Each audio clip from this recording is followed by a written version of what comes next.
Maintenant, avec la dernière apparition du pape, près de 3 semaines après sa renonciation, Benoît XVI a fait ses adieux aux fidèles, place Saint-Pierre à Rome. Dernière déclaration aussi pour le souverain pontife qui va ensuite se reposer à Castel Gandolfo. Son départ sera effectif dès demain. Sur place, le reportage de Renaud Bernard et Giona Messina. Le pape souhaitait des adieux en toute simplicité. Ils lui ont répondu par milliers, dont beaucoup de Français, comme ces jeunes de la région d'Orléans. Pour nous, c'est du jamais vu. Je pense que pour la plupart d'entre nous, c'est la première fois qu'on se rapproche autant d'un pape. Benoît XVI commence la cérémonie par un long pèlerinage dans la foule en papamobile. Et pour envoyer le message qu'il reste proche de ses fidèles, il embrasse les enfants. Même des missionnaires, ici, le public lui est acquis.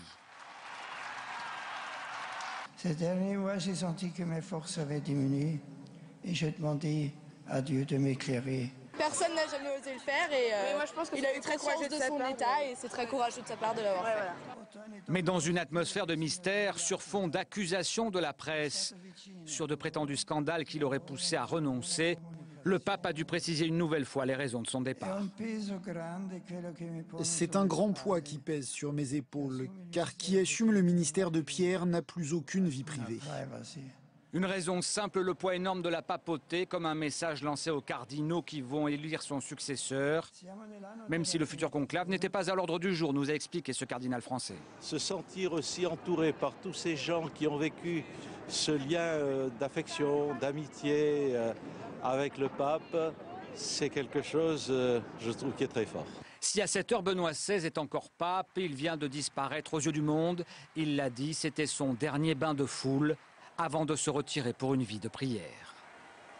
Et nous retrouvons justement notre correspondant Renaud Bernard en direct de Rome. Renaud, bonjour. Le pape va maintenant se retirer et vivre une vie monacale. Bonjour Élise, comme il le dit souvent depuis qu'il a annoncé qu'il allait renoncer, il emploie une figure biblique, une image biblique pour expliquer qu'il va monter au sommet de la montagne, se retirer pour prier et méditer. C'est ce qu'il a toujours voulu faire, disent ses proches, et c'est ce qu'il va faire en devenant pape émérite, comme on le dit d'un professeur d'université à la retraite. Ce sera le titre qu'il portera. Renaud, on va parler à partir de demain officiellement de la succession de Benoît XVI. Le conclave doit se réunir très rapidement. Vous l'avez vu déjà ce matin, il y avait de nombreux cardinaux qui étaient présents. 115 devraient normalement entrer dans la chapelle Sixtine pour procéder à cette élection. Ils vont commencer à se réunir dès lundi prochain pour organiser le conclave qui commencera, si le programme officieux se tient, qui commencera autour du 10 ou du 11 mars prochain. Renaud Bernard en direct de Rome, merci à vous Renaud.